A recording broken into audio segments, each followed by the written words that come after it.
अस्सलाम वालेकुम स्टूडेंट्स। आज की इस वीडियो में हम डिस्कस करने जा रहे हैं कि थर्ड कंडीशनल क्या होता है और आप इस वीडियो को आखिर तक देखें ताकि आप जान सकें कि थर्ड कंडीशनल क्या होता है और इसको हम कैसे यूज़ करते हैं। बहुत सारी एग्जांपल्स आपको मिलेंगी इसको समझने के लिए। तो अगर आप नए हैं मेरे चैनल पर तो I request you to subscribe my channel and please like and share it with your fellows and please post a good comment so that I can know about your views.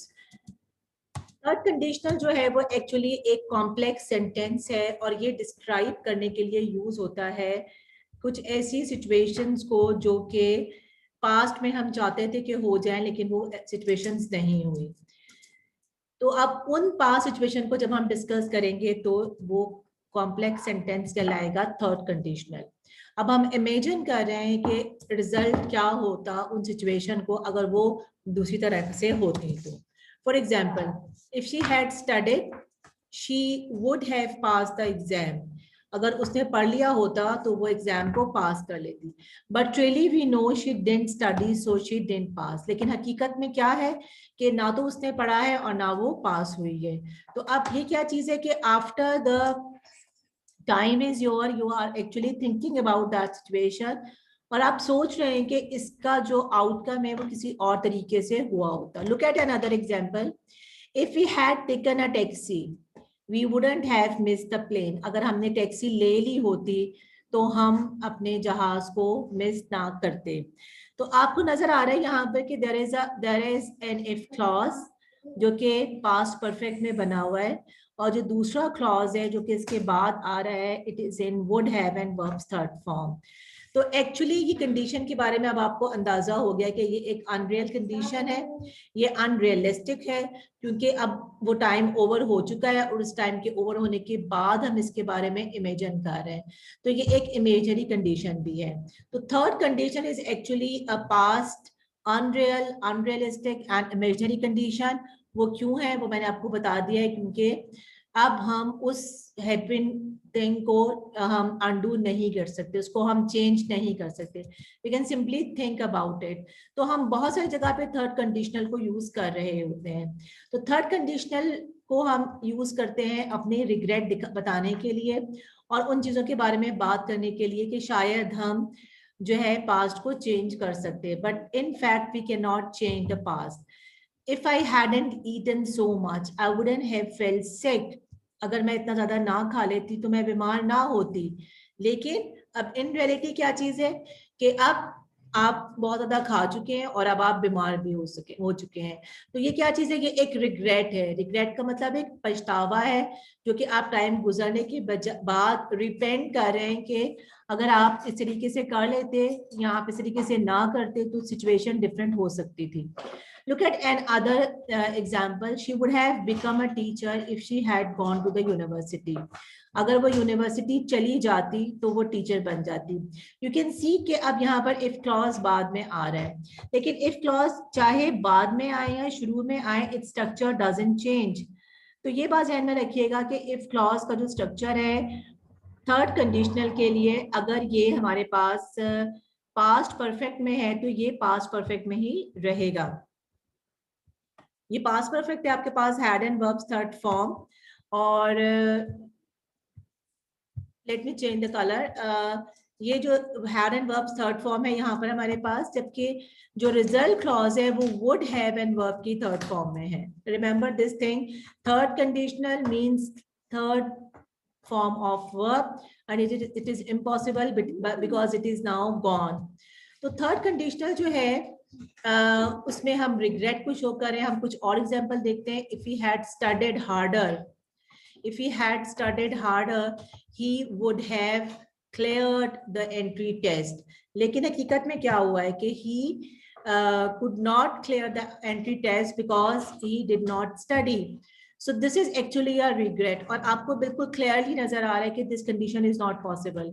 We wouldn't have got lost if you hadn't given me the wrong direction. हम lost ना होते अगर आप हमें सही direction बता देते, but in reality what happened that we got lost. तो ये एक हाइपोथेटिकल कंडीशन है, एक सोच में आप इन बातों को लेकर के बयान कर रहे हैं और actually it is showing a regret. तो बहुत सारी जगहों पर, बहुत सारी सिचुएशन के अंदर we do talk about such condition जिसमें हम सोच रहे होते हैं कि जो पास्ट में एक्शन हो चुका है वो डिफरेंट हो जाता। Look at another example. She might have finished the exam if she had more time. वो एग्जाम कंप्लीट कर लेती अगर उसके पास और टाइम होता, बट इन रियलिटी क्या हुआ? She could not complete her paper because of the shortage of time. तो प्लीज दोबारा से रिवाइज कर लीजिए कि third conditional is an unreal condition. It is unrealistic because we are now repenting over something which is not possible. गुजरे हुए वक्त के ऊपर हम पछता रहे हैं जिसका सही होना पॉसिबल नहीं है। तो चलिए अब हम बात करते हैं इसके स्ट्रक्चर की, थर्ड कंडीशन के। अभी तक आपको अंदाजा हो चुका होगा कि इसमें एक इफ क्लॉज होता है जो कि कंडीशन को रिप्रेजेंट करता है, इसको हम कंडीशन क्लॉज भी कहते हैं। And the other clause is the result clause, जो कि उसके रिजल्ट को बता रहा होता है। तो these two clauses join to form condition clause. आपका जो इफ क्लॉज है ये हमेशा हैड एंड वर्ब की थर्ड फॉर्म में होगा, which is known as past perfect. तो ये हैड एंड वर्ब की थर्ड फॉर्म में होगा, जबकि आपका जो रिजल्ट क्लॉज है वो आपके पास होगा वुड हैव एंड वर्ब की थर्ड फॉर्म में। तो वुड हैव एंड वर्ब की जो थर्ड फॉर्म है, would have and verbs third form, इस वुड हैव की जगह पे आप कुड हैव भी लगा सकते हैं, आप शुड हैव भी लगा सकते हैं। तो बट रिमेंबर कि आपने जो कंडीशन क्लॉज है वो हैड एंड वर्ब की थर्ड फॉर्म में ही बनाना है। You can switch the position. If I had received a gold medal I would have been happy. अगर मुझे गोल्ड मेडल मिलता तो मैं खुश होती। आप इसको ऑल्टर भी कर सकते हैं। You can bring this part in the beginning without changing the structure. I would have been happy if I had received the gold medal. तो अब आपका रिजल्ट क्लॉज आ गया इधर, जबकि आपका कंडीशन क्लॉज चला गया इधर without any change in the structure. तो you can shift the position, and when you are shifting the position remember के अगर तो आपका इफ क्लॉज शुरू में है तो यहाँ पर एक कॉमा लगेगा, लेकिन अगर आपका इफ क्लॉज बाद में आ रहा है तो there is not going to be any comma. This is a very helpful tip regarding the punctuation of third condition. So I am sure that you have learned the structure. Revise again. If clause is in had and verbs third form, and result clause is in would have and verbs third form. तो third conditional जो है, अब उसको हम कुछ models के साथ भी हम यूज कर सकते हैं। Look at some examples. Past modals हम यूज करेंगे like might, like could, like would.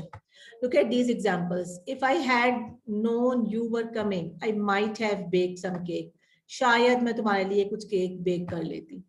You could have been on time, तुम टाइम पर पहुंच सकते थे। If you had caught the bus, अगर तुम बस ले लेते। If his brother hadn't reminded me dad might have forgotten his wives birthday. हो सकता था कि डैड उसकी वाइफ की बर्थडे को भूल जाते अगर उसको उनको रिमाइंड ना किया जाता। You can see that whatever modal verb is coming in the sentence, it's bringing its own sense. वो अपना sense लेकर आ रहा है, ठीक है। जैसे कि कुछ जो है वो एबिलिटी को शो करता है, माइट जो है वो पॉसिबिलिटी को शो करता है, तो वुड तो ऑलरेडी पार्ट है इसका।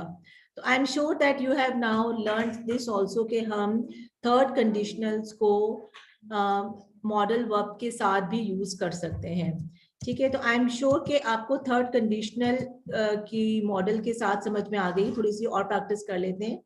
If he had left earlier he would have caught the बस। If he had left earlier, he might have caught the bus. If he had left earlier, he could have caught the bus. If he had left earlier, he should have. So each modal verb is bringing its own idea in the sentence. This gives you like more place to talk about things. आपको ज़्यादा अच्छा expression करने का यहाँ पर space मिल जाती है when you are using modal verbs in some sentence. तो third conditional जो है इसका एक बहुत ही इनोवेटिव स्टाइल है जिसमें हम इसको इन्वर्ट कर देते हैं। इन्वर्ट हम कैसे करते हैं कि फॉर्मल कंडीशन में हम सेंटेंस कंडीशन बनाने के लिए इफ को यूज नहीं करते हैं, रादर हम हैड को सेंटेंस के शुरू में ले आते हैं. Let's look at the example. Had I known you were waiting outside I would have called you. See that how smarter this looks. यहाँ पर आपने हैड को रिप्लेस कर दिया है इफ से, and this is called conversion. Remember it, inversion, जहां पर आपने हैड को यूज किया है at place of if, and this is not a question at all. Okay. Had Margaret realized she would be traveling alone, she wouldn't have gone. अगर उसे अंदाजा होता कि उसे अकेला जाना पड़ेगा तो वो जाती ही ना. यहाँ पर सेंटेंस की सेंस में, इसके मीनिंग में there is no difference. It's only that we are using an inversion. So I'm sure कि आपने जो है इस inversion को, switching को अच्छे से समझ लिया है. Not only this, आपने ये भी समझ लिया है कि किस तरीके से हम जो है वो यूज कर सकते हैं अपनी थर्ड फॉर्म को effectively to make third conditional. हम कैसे मॉडल्स को यूज कर सकते हैं. Thank you very much for watching this video. I again request that if you are new on my channel, please subscribe my channel and please post your good comments to help me and support my channel, and also share it with your fellows. Thank you very much. Stay blessed and Allah Hafiz.